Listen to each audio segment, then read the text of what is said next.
چه ارزش دارد سخن تند و زشت مردم؟ مگر به علما مردم کم زشت میگویند؟ چه ارزش دارد اگر دل رسول خدا را ما به دست بیاوریم؟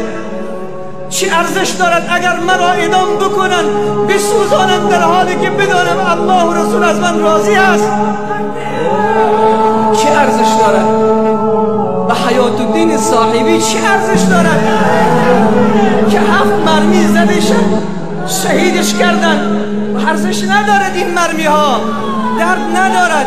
چرا؟ در آغوش رحمت پروردگار عالم جا دارد.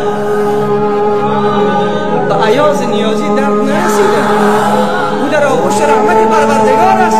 به مسلمیان صدمه ای نرسیده، او در تحت رضای پروردگار است. پس چی؟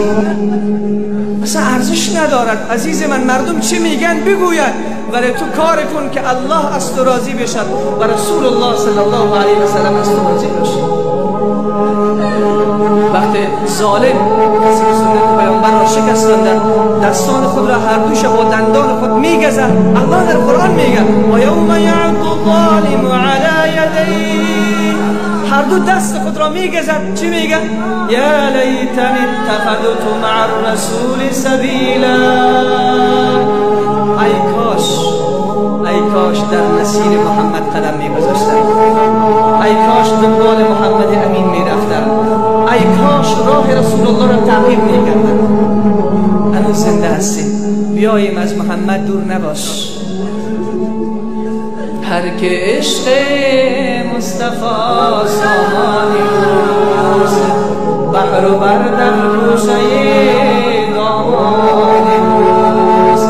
عشق رسول خدا تراوت می‌بخشد، شادابی، برکت، زندگی، خواسته های اجابت می شود. تو برو دنبال رسول خدا، الله جل مجدود دنبال تو می آید.